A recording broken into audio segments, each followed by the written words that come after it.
Hello guys, welcome to another episode of Ripster Daily Trade Recaps and Teachings. Alright guys, starting another week, kicking off the earnings season in full gear. We had okay day, nothing crazy. I mean, market is kind of still extended and choppy. We had a couple of losers, but Bitcoin and the coin, those kind of plays worked out for us. SMCI gap fill trade was pretty nice trade as well. So we'll go through all the trades, winners and losers. Just before we do it, let's do a quick introduction for anybody who's new to my YouTube channel, new to my Twitter, or just new to my community. These trade recaps and these teachings are from any trade ideas that I share on Twitter, any trade ideas that I am sharing on YouTube in my previous videos, or mostly of any trade ideas which we discuss in our community, either a trade I'm taking or any other idea, anybody from our trading floor being contributed by other traders. So we do not trade random. We trade repeatable system, repeatable setup. What is a system? System is how you trade, where you enter a stock or option or where you exit, and setup is what you trade. So we have a repeatable system, EMA Cloud system, that thousands of traders across the world use to trade consistently and effectively. And I have a setups every day, be it's a day trade, swing trade, or any investment idea. I have just a set trades that we trade every day before the market opens. Me and my team, we go through all the news sources and make a game plan for everyone for the day. This was today's game plan, as you can see. DJT, TSM, BLK, GS, among other setups we had. We divide our game plan between in different ways. We have market plays, which are market dependent, any IPOs, any technical breakout watches, any earning setups, new setups, upgrades and downgrades. So we divide them based upon those setups. We play those setups. In addition to that, I also provide what we call as our daily levels for SPY, QQQ, IWM, all the tickers. We can take on a trend day, we can trade these, take these levels and trade them on your own. We will talk about Amazon and see how these levels worked out. In addition, we also provide crypto levels every day so that we can trade the crypto stocks like coin and MSTR, which is my most favorite two stocks to trade. But of course, we provide some levels for other tickers as well. Coin MSTRs were huge winners for the community today, so we will discuss these levels as we go. I'm on the voice first few hours of the market open, guiding the traders through any trade ideas that I am taking, or even if I'm not taking, what I'm seeing in the market, what I'm looking at the market, what's market doing, is bearish or bullish, what are the good setups, what are the bad setups. So I cover all that when I'm on the voice. I will show you a lot of my timestamp comments on any trades I'm taking, and then we'll cover what I mentioned on the voice. Of course, you cannot see what I mentioned on the voice, but I'll try to discuss that. How did we trade that? I will share my charts right now. What you see is my chart layout with all my Ripster indicators, Ripster clouds, Ripster labels, and all other indicators that that I use and that I share with everyone in the community. So all right, let's start. So we're going to start with our first trade of the day, that was Apple. So Apple was gapping up today. Let's go back and see what was the plan on Apple. Apple had a profit target increased, 273 from Morgan Stanley, and and Loop Capital also increased Apple's profit target. Also, Apple had more increases in the sales in India. There's some news like that. So that's why Apple was gapping up. It was on our watch list. So what we were trying to do, I tried to trade the amateur move, as always, amateur move. If you do not understand amateur and trend move, make sure you watch my previous videos. I cover what's the difference between amateur move and trend move is. So Apple was gapping up. So the plan was, and Apple was pretty straightforward. Long over 234, gap fill under it, right? So 234 was actually a pivot where it really breaks the trend and turns bearish. So let's look at it. Let's see what we were doing here on Apple.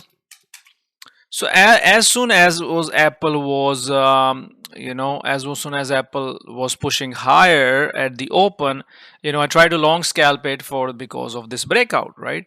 So one thing to note here is that this candle right before the market open kind of spoils the setup. We have seen many times if this level was breaking out right at open, it was much better long than this candle that opened up later and then it pushed up. So I have covered this many times before. If there's a big candle right before the open, just be cautious.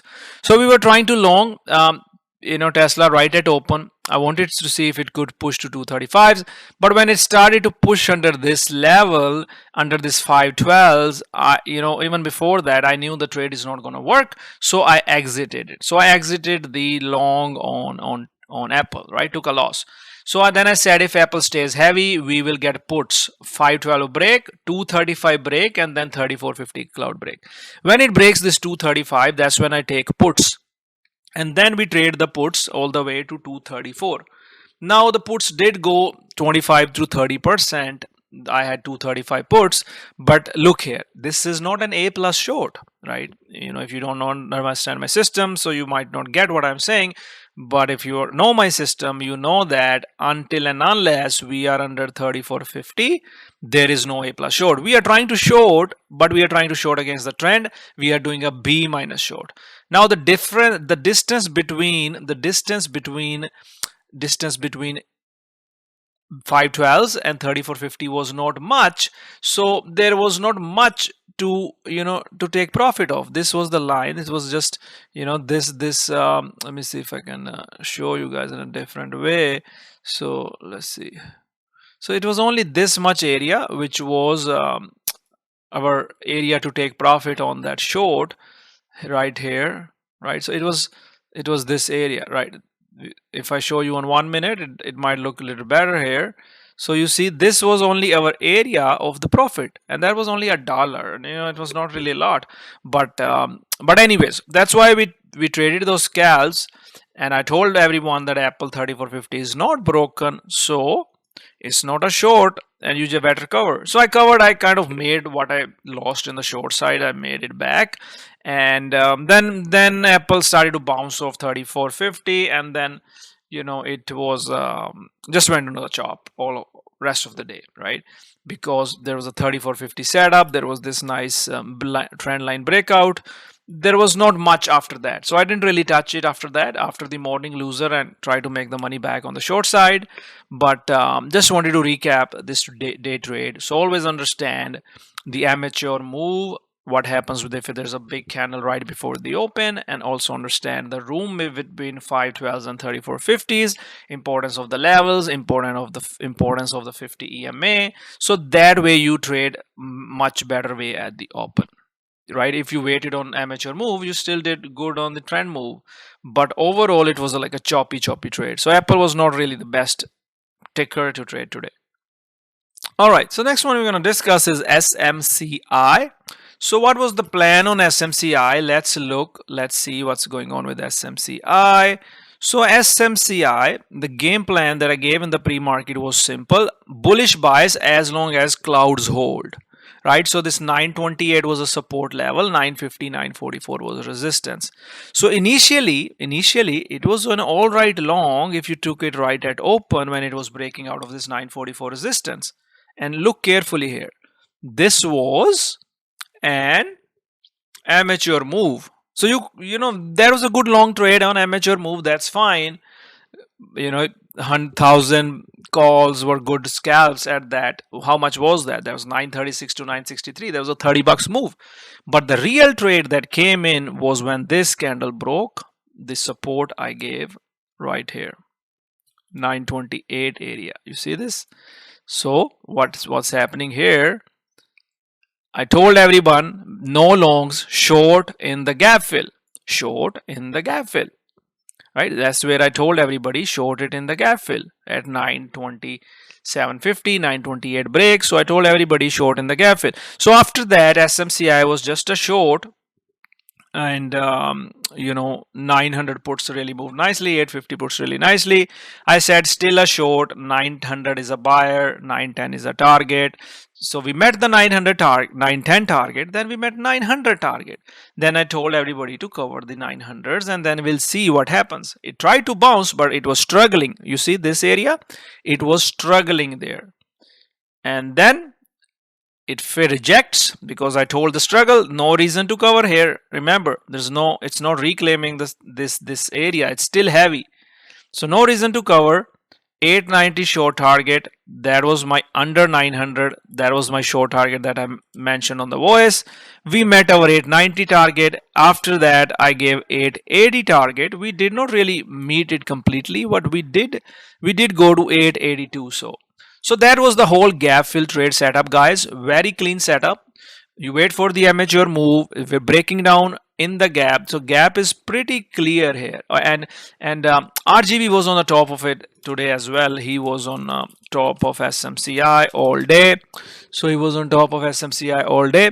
If you see this RGB's guidance from the morning, you will see what was his short entry, 930s, and then he nailed it. And from his guidance from right here, and all day he nailed that SMCI short entry. Beautiful guidance. All our traders in the community know the setup. It's a repeatable setup. They know how to how to trade this setup. So very nicely done. Very good. This short was a good setup in the community, and SMCI was one of the main watch because it was gapping up, because it was added into the watch list. Many people often ask me, hey Rip, what you give these stocks, what tickers should be on the top.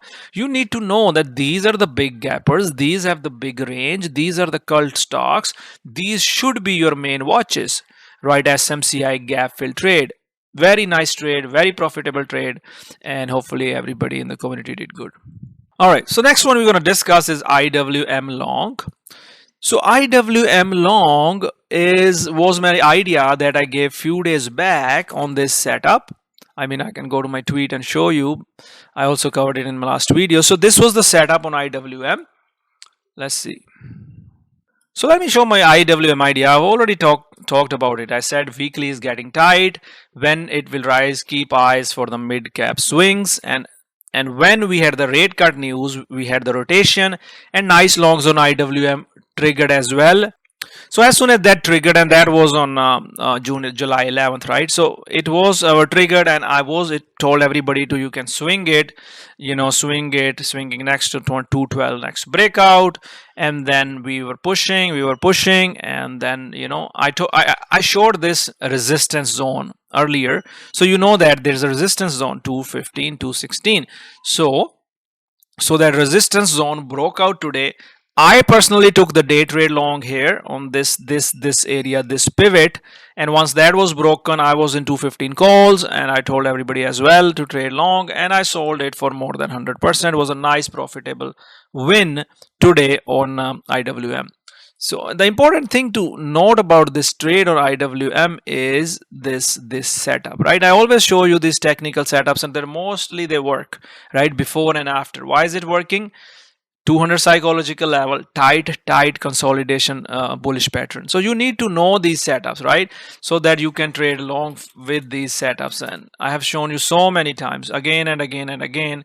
So IWM guidance was mostly on the voice, but if you want to go back and look at my IWM levels that I give, let's go back and see here. So IWM levels 215, 215.76. Those were resistance pivots that I gave in the pre-market. So as soon as you see this breakout, yes, IWM was long right away. It was right away when you see this bottom wicks happening. So IWM at 214.56, 212.84.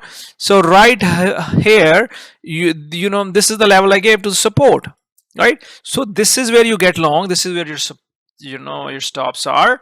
And then if you miss that, then you can trade the breakout long like what I did, right? You can see that my options that I shared with the community. So anyways, swing is still valid because it's still riding the 1 hour trend. We are getting into some resistance now, but definitely a lot of rotation happening in the IWM. This is what we like to see. All right, let's go to the next one. So next one, guys, we're going to look at is DJT. So DJT, as you guys know, we know there was a news. We know there was a Trump news, and Trump was assassination attempt on Trump that failed. And so we as a traders, we just look for opportunities without any bias or any political opinion. We just look for opportunities.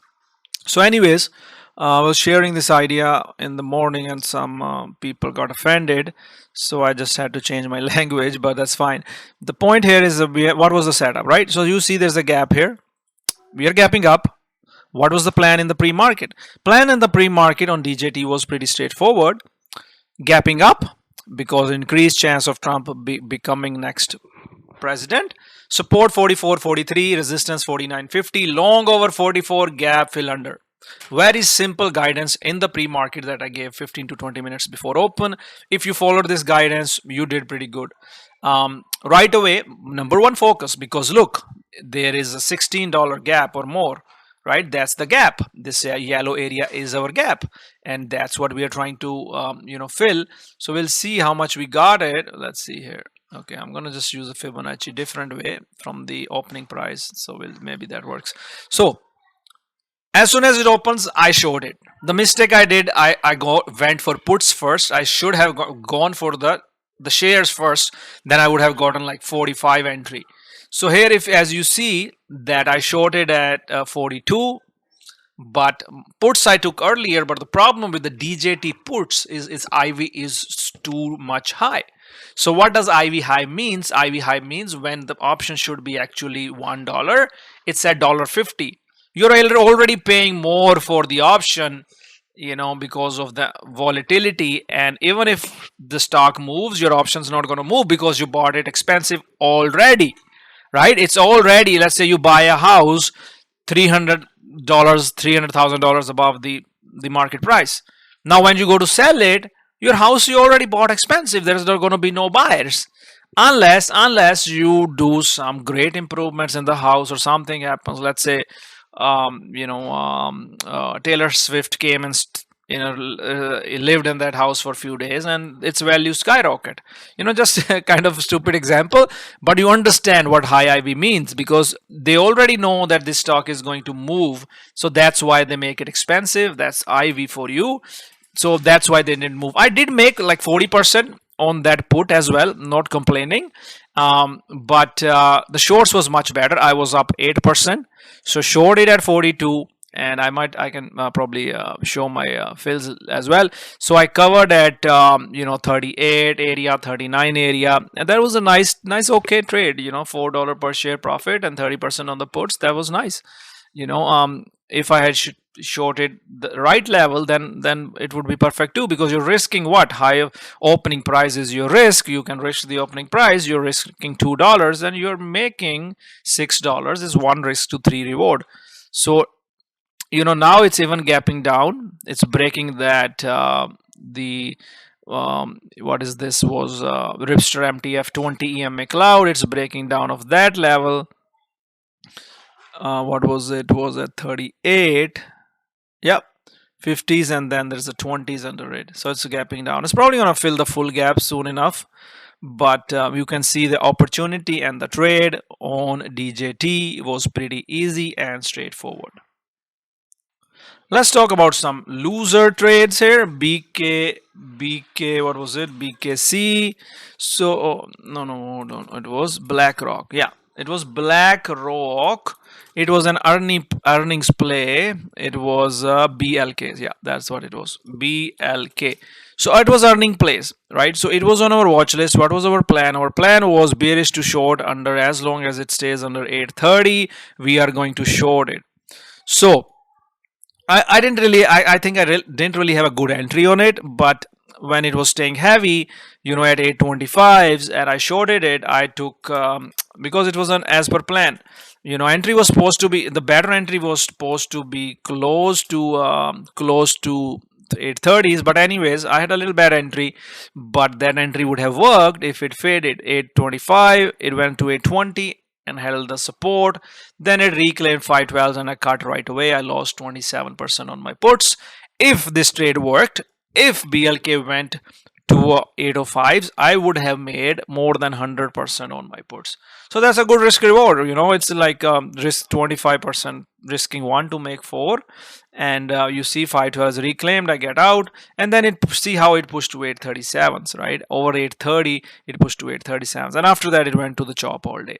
But to understand is, to understand is that what was our plan. We were planning to short on a day 30, and when the plan didn't work, you take the loser and just move on. Don't just stick around with. So BLK loser today in the community. So there was another loser today. It was BIDU. So BIDU was again, I mean, I could have taken off early, but after the amateur move. So this is the amateur move. You see, after the amateur move, it just bounced back. Because hey, what was our plan on BIDU? Our plan on BIDU was we had our levels. Let's go back. I mean, BIDU profit target lowered by Citibank, and the short was right at the open, and the plan was that the stops were at 94, even though it never met our stops, right? Even though it never met our stops, but it was just going sideways, sideways, sideways. So we had to exit when it pushed over 512s, right? So you see 512 stops. It was not a huge loss, but still it was a loser. I was hoping we fade right back to 90. I mean, if you were fast, this was you could have turned into it a green trade, but it didn't really give time because this area never gave up, and and it turned a loser.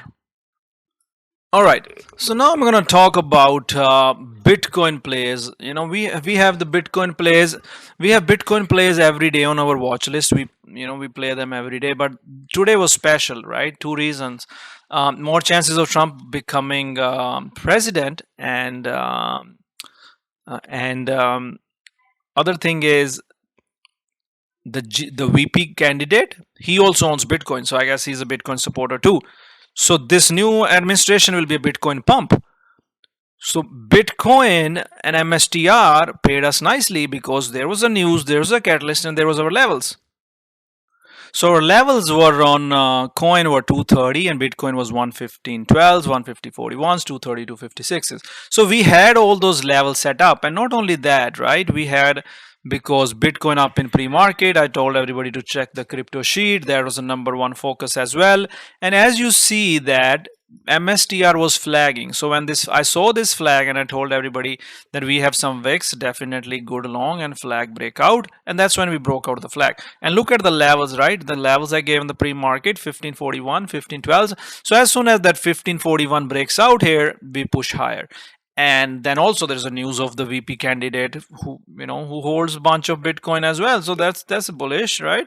And then look at the coin, and coin was same thing. Coin held the clouds, and then coins breaks out of this this level, and then there's another flag that I discussed, and then there was a midday flag. We actually shorted this. This is where we exited, but then it reclaimed right away. And MSTR is the best one, right?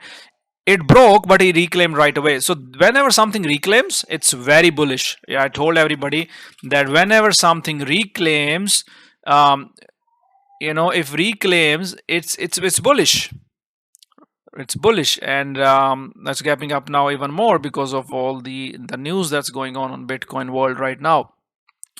So I know a lot of people are swinging it. Bitcoin MSTR, I'm sure it's going to pay up as soon this news of Trump and the VP and all those is going to pump it for a little bit. But if I show you, what I was. So if I show you, my thesis, if not only that, I have been talking about Bitcoin, that Trump is going to speak at the Nashville conference. So we are going to push into the event. I already told everyone, right? Push into the event. And then not only that, and I told about the conference in the morning as well. And then comes the added catalyst, right? So these are flags. Then comes the added catalyst where we, that VP candidate also holds 250,000 in Bitcoin. So, I guess it's good for Bitcoin, the new administration. So that was good. So let's go. So both Bitcoin, both coin and Mara every day on our watch list. Nice wins. You can see this timestamp comments here, and as well as on coin. Mention the flag breakout. The targets were 248, 250. This was beautiful today. All right, next one we're quickly going to look at is GS, GS. So what was on the plan on the GS? So the plan on GS was pretty straightforward. We were long on GS over our pivots. Our pivots were 485 and 490. There were two pivots to long GS. So what did GS do? GS did push nicely in the amateur move, but it rejected, right? It rejected that 590. And then sorry, that 490, and my target was 492. It was just an amateur move. When it pulled back, I got out, and then it broke 3450. There was no long, you had to wait. But then a trade came later in the day, which I was not taking, but the traders in the community were on top of GS, because when we were curling over that this setup, right? So this setup was Cray J was on top of it, curl, right? So this curl, so you get out, that's fine, right? So the morning long was a loser unless you took a profit on the amateur move, which had enough time to take profit. But then this curl, right, push flag, you enter here. I know it's been a choppy all day, but finally, if you use 3450 clouds stops, you have to use 3450 cloud stops in this instance because it's so close. So you can probably turned out to be a profitable winner for many traders this morning. All right, let's go to the next one. So next one we're gonna quickly look at is on a JP Morgan. JP Morgan, remember, it had earnings on Friday, and whenever this is earnings on Friday, it's one of my top day 2 setup. Pivot was 206.43, support was 205.50. When I saw the strength on JP Morgan, I told everyone that JP Morgan is bullish, good long, and you wait for the amateur move. That's fine. You pull back to 34.50, the level yesterday highs area, that's fine. That's the retest, and then you stay long on it. And it was a great guidance on the floor on JPM as well. Was RGV had been talking about JPM long all day in the community. If you see how it was breaking out over here, then was breaking out over here, and then just continued guidance by RGV in the trade. So and again, like, we are not alert service, and I'm so proud of the traders because everybody's executing their own trades themselves, right? So if you see how JPM, we know it's a setup, we know it's a bullish, we know it's a long, then how we take that setup, we find our levels, we let the pullbacks come. As long as the EMA Clouds hold, we take a long and let it work. Day 2 setup. So that was JP Morgan day 2 setup. Nice winner, guidance in the community all day by RGV. So there was some other setups as well. For example, there was this setup on AN. AN was on our watch list today because AN had second, they had some bad news and they hit the quarter profit. There was no volume. There was no volume in pre-market, so I couldn't really plan. But I was thinking to short the pops. But when the market opened, it opened very high. It opened over the clouds. And when it does this even on a bad news, because it's squeezing the shorts who went in early. So that's why I told everyone that AN became bullish. It's not a short because it squeezes the early shorts who tried to short it early, and it's over EMA cloud. You should never short if something is opening over the clouds, right? It's opening over the clouds and it's not a short.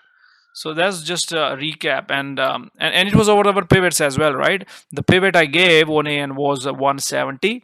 So once it's pushing over 170 pivot, it's a long, right? So you have to long it.